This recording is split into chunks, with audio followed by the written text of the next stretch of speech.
Selamat pagi dan salam sejahtera bagi kita semua. Pagi. Kami dari kelompok 5 akan menjelaskan yaitu tugas presentasi pendidikan Pancasila. Ini sistem Pancasila sebagai sistem etika. Yang beranggota tim yaitu ada saya sendiri, Bastian, Lestari, Yogi dan Rina. Jadi Pancasila menjadi sistem etika. Sebelum mengenal tentang Pancasila, tentu kita harus mengenal juga yang namanya etika. Etika dalam berpancasila. Jadi konsep Pancasila sebagai sistem etika. Sebagai sistem etika, di mana istilah etika berasal dari bahasa Yunani, yaitu ethos, yang artinya tempat tinggal yang biasa pada hukum, kata, kebiasaan, adat, watak, perasaan, sikap, dan cara berpikir. Secara etimologis, etika berarti ilmu tentang segala sesuatu yang biasa dilakukan atau ilmu tentang adat kebiasaan. Dalam arti ini, etika berkaitan dengan kebiasaan hidup yang baik, tata cara hidup yang baik, baik pada diri seseorang maupun masyarakat. Etika dalam arti luas adalah ilmu yang membahas tentang kriteria yaitu baik dan buruk.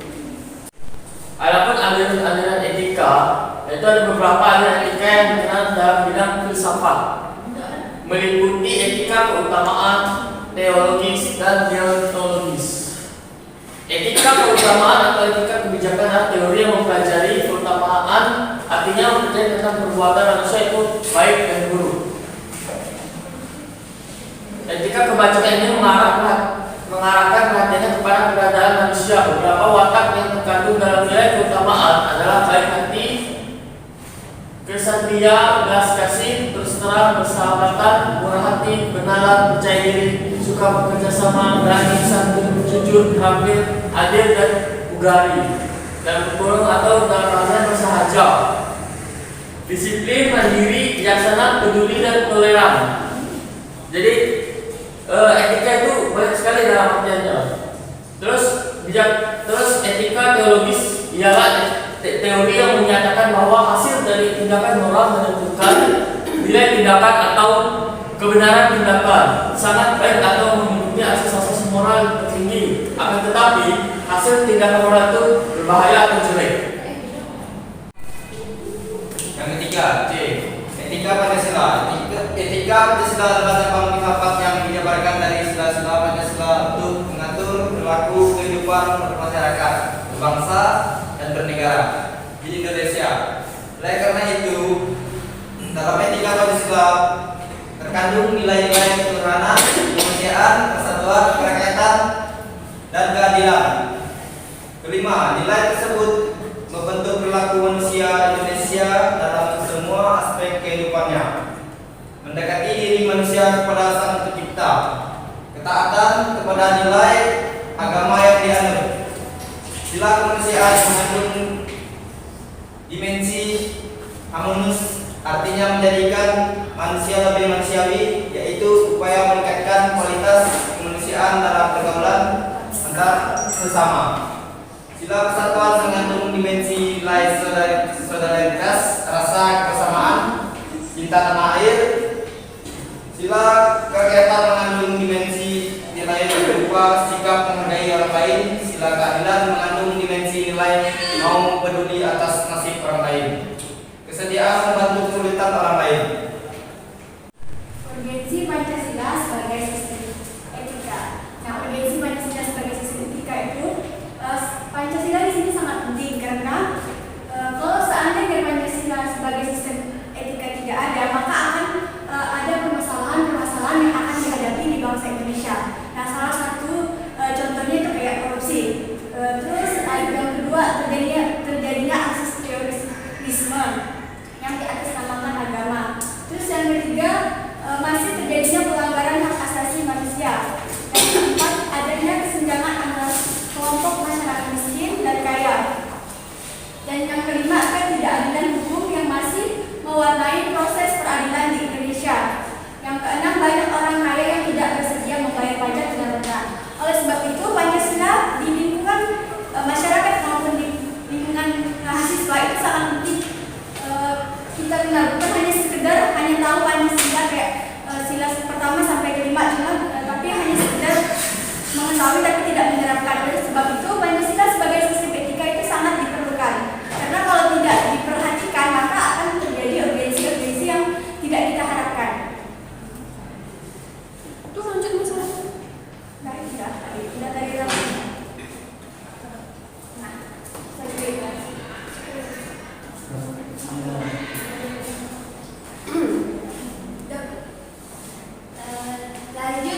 batasan yang boleh dan tidak, yaitu karena Pancasila tidak diterapkan di kehidupan bermasyarakat ataupun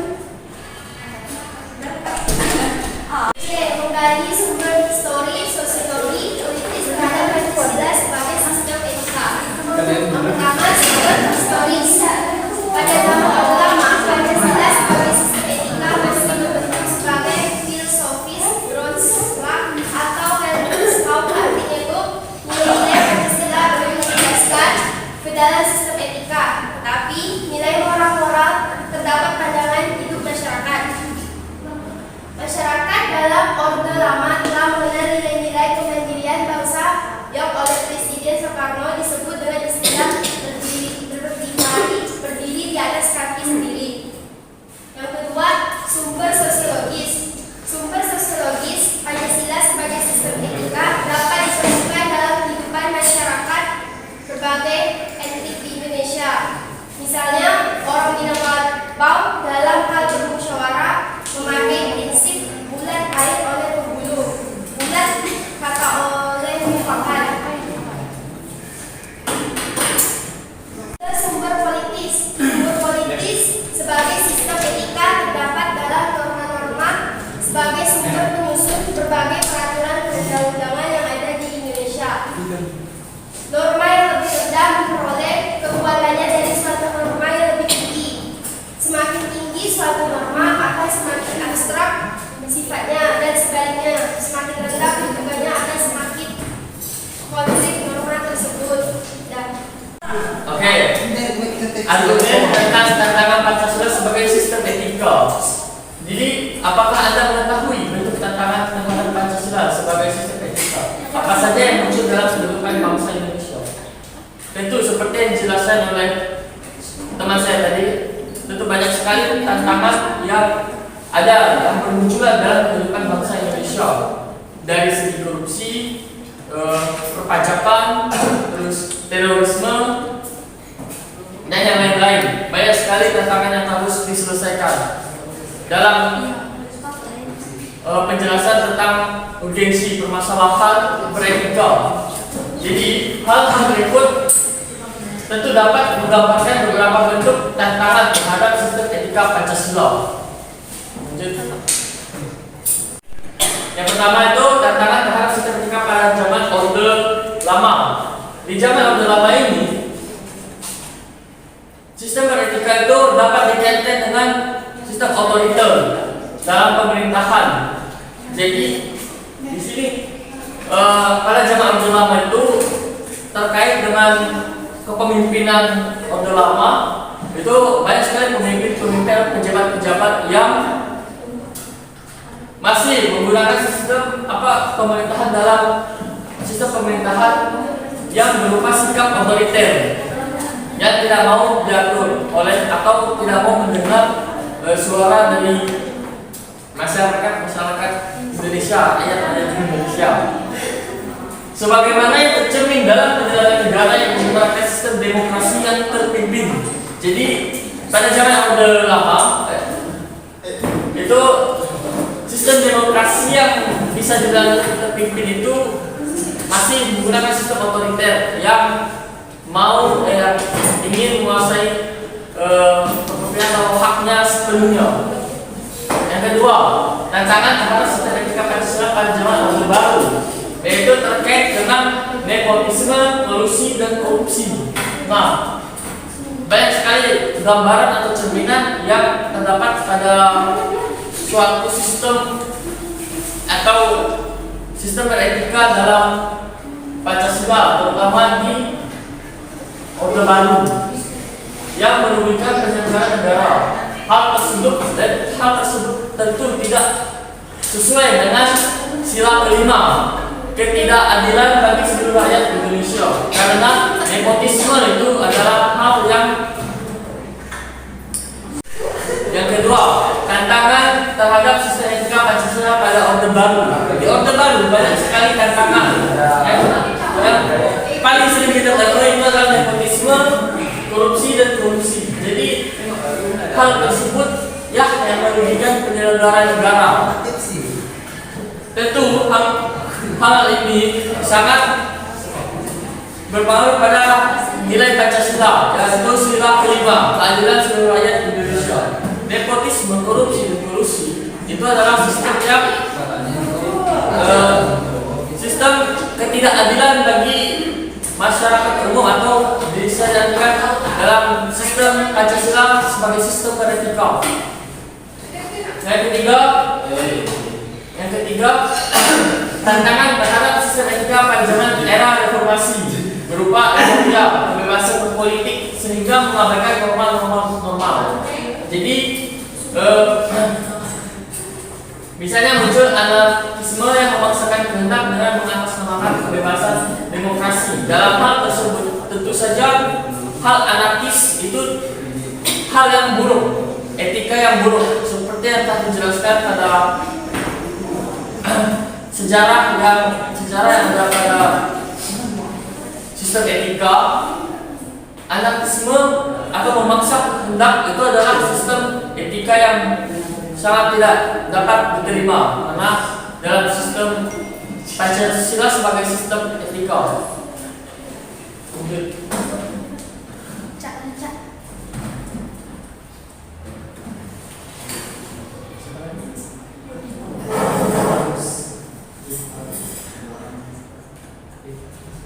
Potong sendiri ya, kelamaan kali ya. Lanjut, mendeskripsikan esensi dan urgensi Pancasila sebagai sistem etika. Esensi Pancasila sebagai dasar itu menilai perkembangan ilmu hakikat Pancasila sebagai dasar atau menilai perkembangan iptek dikemukakan Prof. Wahyudi Setiawan dalam simposium dan serasahan Pancasila sebagai paradigma ilmu pengetahuan dan kemajuan bangsa sebagai berikut. Pertama, sila pertama ketuhanan yang Maha Esa memberikan kesadaran bahwa manusia hidup di dunia ibarat sedang menempuh ujian dan hasil ujian. Salah satu ujiannya adalah manusia diperintahkan melakukan perbuatan untuk kebaikan, bukan untuk membuat kerusakan di bumi.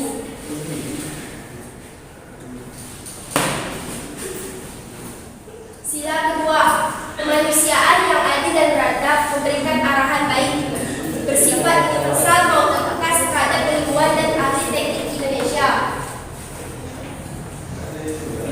yaitu memiliki keinginan seperti kecukupan materi, bersosialisasi, eksistensinya dihargai, mengeluarkan pendapat, berperan nyata dan lingkungannya bekerja sesuai kemampuannya yang tertinggi.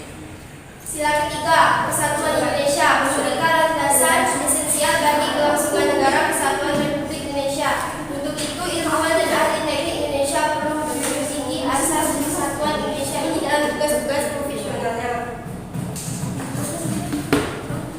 Kerakyatan yang dipimpin oleh kebijaksanaan dalam permusyawaratan dan perwakilan. Berikan arah atas perkataan yang mengandung arti bahwa memajukan negara Republik Indonesia ini adalah oleh dan untuk seluruh rakyat Indonesia.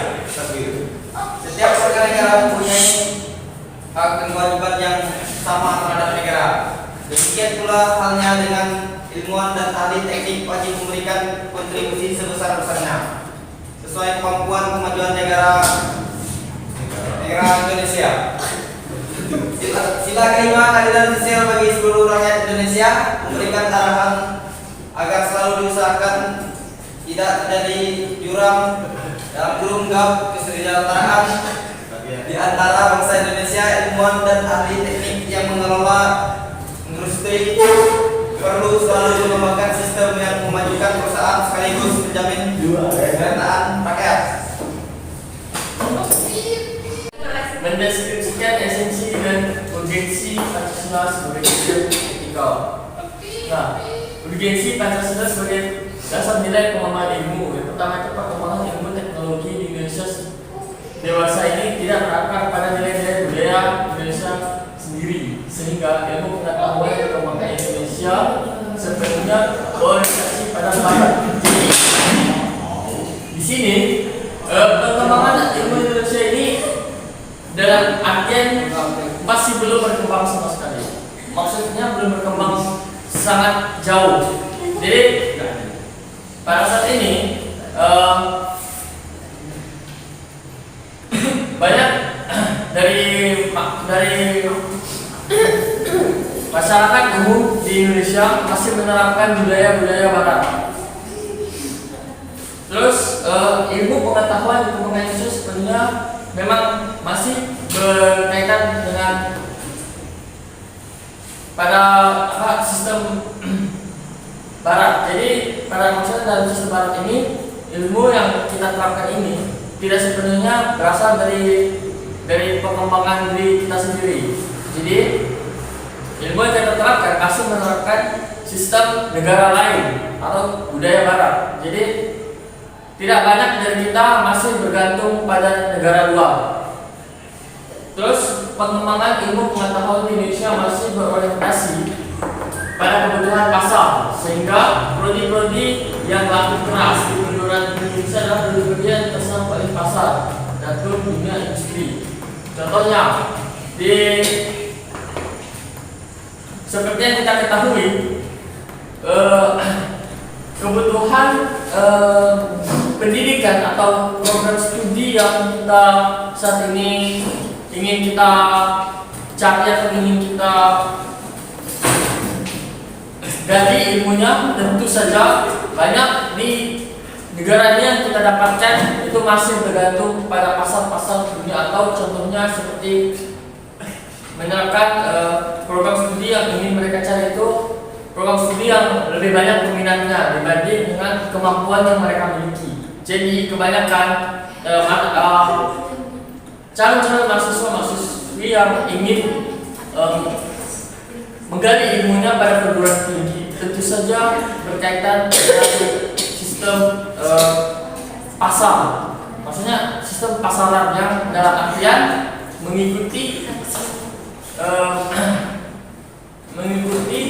dunia industri yang lebih banyak diminati dibandingkan dengan kemampuan yang mereka miliki.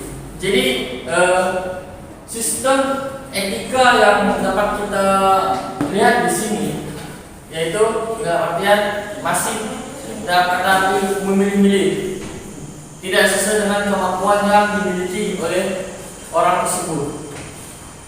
Terus pengembangan ilmu pengetahuan dan teknologi di Indonesia belum melibatkan masyarakat luas, sehingga hanya menyejahterakan kelompok elit yang mengembangkan ilmu. Nah, pengetahuan dan teknologi di Indonesia itu memang sangat kita lihat belum melibatkan masyarakat pada umumnya.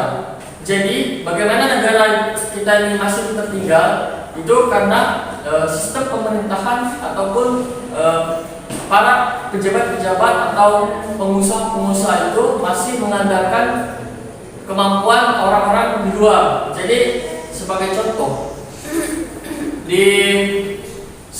mahasiswa yang baru keluar dari pendidikan atau menyelesaikan pendidikannya tentu harus dibina lagi, dalam artian tidak hanya dilihat dari skill mereka, akan tetapi dilihat juga dari pembinaan mereka ataupun memberikan mereka peluang untuk.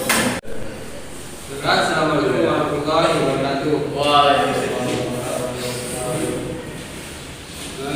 Kenalkan, saya Pak Fauzi dari kelompok 1. Ingin bertanya yang berkaitan dengan penelitian Pancasila sebagai sistem etika. Nah, dalam penerapan etika, saya ingin bertanya tentang pandangan Anda, yaitu tentang gimana diibaratkan seorang yang diberi kekuasaan dan diberi tanggung jawab. Nah, bagaimana penerapan seseorang itu untuk menjalankan etika yang seperti yang dibilang oleh sistem Pancasila, penerapannya. Pertanyaan dari Maudi. Pertanyaannya adalah bagaimana sikap seseorang yang diberi kekuasaan dalam suatu kepercayaan di sebuah negara atau di kalangan masyarakat. Seharusnya dalam beretika kita itu harus memberikan pandangan yang baik. Pertama contohnya itu perilaku, kayak kita bekerja